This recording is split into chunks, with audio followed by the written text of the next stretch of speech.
오늘 함께 읽은 본문 말씀은 이사야 선지자가 이스라엘 백성을 향해서 각성을 촉구하고 있는 내용입니다. 이 중에 첫 번째 각성을 촉구하고 있는 17절에서 23절까지의 말씀을 잠깐 살펴보면 17절에서는 예루살렘이 하나님의 분노의 잔을 이미 다 마셨음을 강조하고 이제 깨어날 것을 촉구하고 있습니다. 특별히 깰지어다 일어설지어다 라는 표현을 통해서 깨어날 것을 강력하게 말씀하고 있습니다.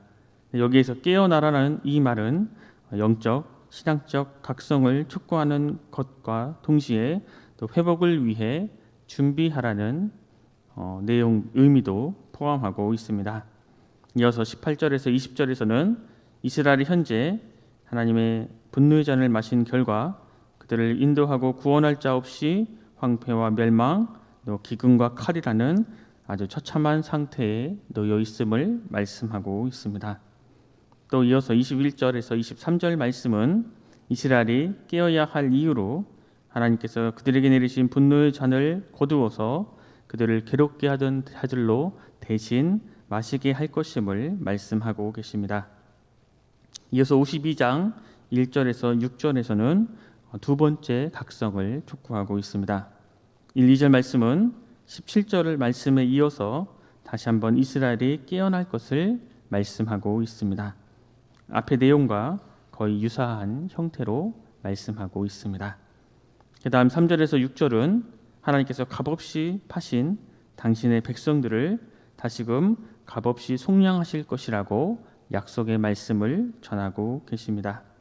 마지막으로 7절에서 12절에서 말씀은 세 번째 각성을 촉구하고 있습니다. 7절 8절은 하나님의 구원이 실현될 날에 있을 이스라엘의 구원과 하나님의 통치를 공포하는 자들이 찬양할 그런 감격적인 장면에 대한 예언적 묘사를 통해서 하나님의 구원의 확실성을 강조하고 있습니다. 이어서 9절 10절에서는 황폐한 예루살렘을 향해서 하나님에 대한 찬양을 동참할 것을 말씀하고 있습니다. 마지막으로 11절 12절은 바벨론에서 떠날 것 그리고 부정한 가운데서 나올 것을 말씀하시고 또 하나님께서 그들의 귀환을 반드시 안전하게 보호하여 주실 것을 약속하고 있습니다. 우리 본문 17절 말씀을 함께 읽겠습니다. 본문 17절 말씀입니다. 여호와의 손에서 그의 분노의 잔을 마신 예루살렘이여 깰지어다 일어설지어다 내가 이미 비틀거름치게 하는 큰 잔을 마셔 다 비웠도다. 17절 말씀은 바벨론에 의해서 분노의 잔을 마신 예루살렘을 향해서 깨어날 것과 또 일어설 것을 말씀하고 있습니다.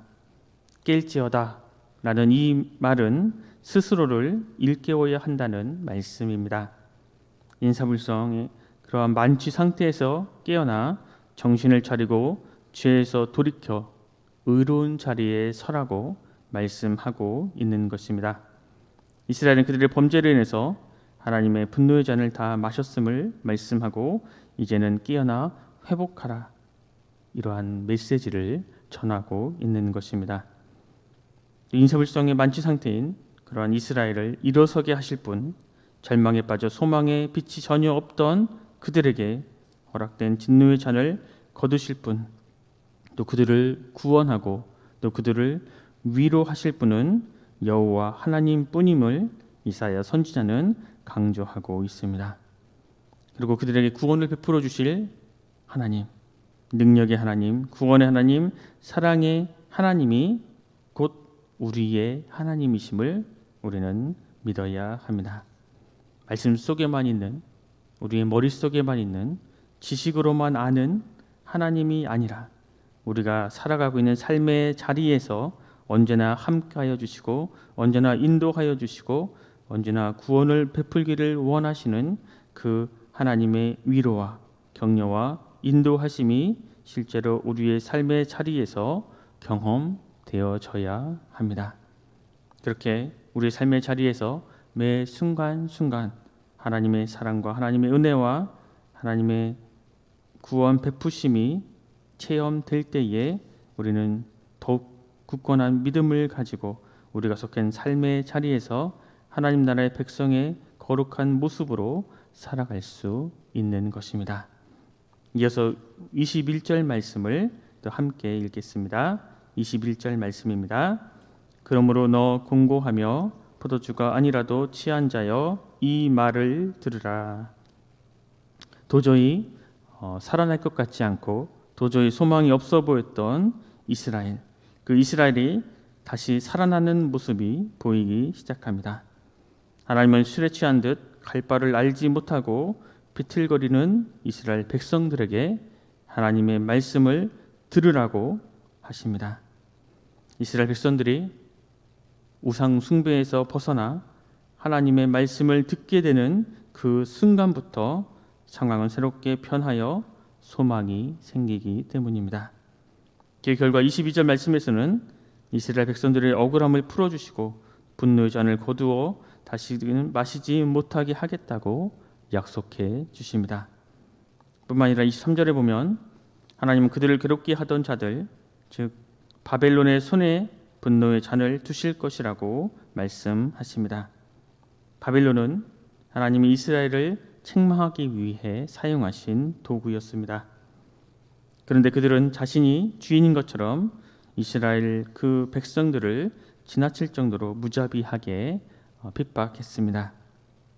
이처럼 하나님의 뜻을 모르고 교만하게 행동한 바벨론에게 분노의 잔이 임하게 될 것이라고 하나님은 말씀하십니다. 이런 하나님의 분노의 잔은 지금 사람이라면 누구나 다 받을 수밖에 없습니다. 하나님의 분노의 잔을 받기를 원하지는 않지만 그것을 피할 수는 없습니다. 특별히 하나님의 백성들은 악인들에 비해서 하나님의 이러한 책망을, 분노의 잔을 먼저 받을 때도 많이 있습니다. 하지만 악인들은 하나님의 분노의 잔으로 인해서 멸망당하고 말지만 하나님의 백성들은 고난은 당할지언정 절대 멸망당하지는 않습니다. 오히려 이러한 하나님의 분노의 잔은, 고난은 하나님께서 당신의 백성들에게 보여주시는 사랑의 표현입니다. 때문에 우리는 분노의 잔을 받을 때에, 하나님께 고난을 받을 때에 전혀 낙심할 필요가 없습니다. 오히려 고난 중에 하나님께서 무엇을 원하시는지를 헤아리며 그것을 연단의 과정으로 알고 감사와 인내로 받아야 합니다. 다시금 우리를 붙드시는 하나님, 또 우리를 일깨우시고 가야 할 길을 가도록 인도하시는 그 하나님을 신뢰함으로 소망으로 가득한 내일을 열어가는 우리 모든 성도님들 되시길 간절히 소망합니다. 이어서 52장 1절 말씀을 제가 읽겠습니다. 시온이여 깰지어다 깰지어다 내 힘을 낼지어다 거룩한 성 예루살렘이여 내 아름다운 옷을 입을지어다 이제부터 할례받지 아니한 자와 부정한 자가 다시는 내게로 들어옴이 없을 것임이라. 이스라엘을 향한 두 번째 각성의 촉구 말씀입니다. 하나님께서는 또다시 예루살렘을 향해서 깰지어다 깰지어다 반복해서 말씀하고 계십니다. 깨야 할 것은 하나님이 아니라 바로 이스라엘 백성들입니다. 비록 그들이 하나님을 하나님으로 섬기지 않고 우상 숭배 또 이방인의 풍습을 따라 살다가 그러한 죄악으로 말미암아 나라가 망하고 지금 바벨론으로 포로가 되어 끌려갔을지라도 하나님께서는 그 예루살렘을 향해 거룩한 성이라 말씀하시며 그들을 포기하지 않고 계십니다. 또 자기 백성들에게 힘을 내라 아름다운 옷을 입으라고 말씀하고 계십니다. 새로운 출발을 위해 그들은 깨어 기운을 차릴 것을 말씀하고 계십니다. 또 특별히 52장 2절 하반절에 보면 내 목의 줄을 스스로 풀라 말씀하고 계십니다. 목의 이 줄은 동물을 제어하기 위해서 목에 묶는 줄이나 또 죄수들을 또 제어하기 위해서 묶는 포승줄을 말하고 있습니다. 이전엔 짐승처럼 또 죄인처럼 바벨론으로 끌려가 강제 노역을 당했지만 이제는 그 죄값을 충분히 받았다는 의미입니다. 이어서 3절에서 6절 말씀을 보면 이스라엘이 바벨론으로 끌려간 이 사건을 상거래 행위로 또 표현하고 있습니다. 하나님은 이스라엘을 판 전 주인이고 또 이스라엘은 팔린 물건, 또 바벨론은 이스라엘을 산 새 주인으로 묘사하고 있습니다. 그런데 하나님께서는 그 팔린 이스라엘을 다시금 되찾아 오겠다고 말씀하고 계십니다. 팔 때에 돈을 받고 넘겼으면 돈을 주고 되찾아 와야 하지만 값없이 팔렸기에 또 값없이 속량될 것이라고 하나님께서는 말씀하십니다. 그래서 하나님께서는 내 백성이 까닭없이 잡혀갔다고 말씀하시며 하나님께서 자기 백성을 바벨론으로 끌려갔을지라도 그들은 값없이 내가 속량하겠다 약속하시며 그들이 죄악으로 말미암아 바벨론 포로로 잡혀갔지만 그들을 여전히 사랑하시고 또 그들을 반드시 다시 돌아오게 하실 것을 그들에게 약속을 하고 계십니다. 마지막으로 우리 7절 말씀을 함께 읽겠습니다. 우리 7절 말씀입니다. 좋은 소식을 전하며 평화를 공포하며 복된 좋은 소식을 가져오며 구원을 공포하며 시온을 향하여 이르기를 내 하나님이 통치하신다 하는 자의 산을 넘는 발이 어찌 그리 아름다운가. 좋은 소식, 이것의 실체는 잘 보면 하나님이 통치하신다라는 것입니다. 하나님의 통치를 믿고 절망과 불신과 미움의 땅을 떠나서 희망과 용서의 땅으로 떠나는 삶이 바로 믿음임을 말씀하고 있습니다. 자기가 속한 그곳으로 떠나 하나님이 계신 곳으로 가는 것은 때로는 두렵고 어렵지만 그때마다 하나님께서는 앞에서 행하시고 뒤에서 호위해 주신다고 12절 말씀을 통해 약속하고 계십니다. 진정한 마음의 평안은, 마음의 안식은 하나님의 통치가 내 마음에 시작될 때 생깁니다. 내 인생의 주인이 내가 아니라 하나님이 내 주인이 되었을 때에 그 마음에 진정한 평화가 깃드는 것입니다. 욕망이 내 마음을 통치하면, 내 스스로가 나를 인도하면 그 모든 것이 깨지지만 하나님께서 내 마음에 계시고 하나님께서 내 마음을 통치하시면 평화와 안정과 소망이 생기는 것입니다. 욕망은 다툼을 만들지만 하나님께서는 하나됨을 만들고 계시는 것입니다. 오늘날 많은 그리스도인들의 문제는 하나님을 믿는다 하면서 하나님의 통치를 받아들이지 않고 하나님의 주인 되심을 인정하지 않고 내가 스스로 주인 되어서 살아가는 것, 바로 그것이 오늘날 그리스도인들의 가장 큰 문제입니다.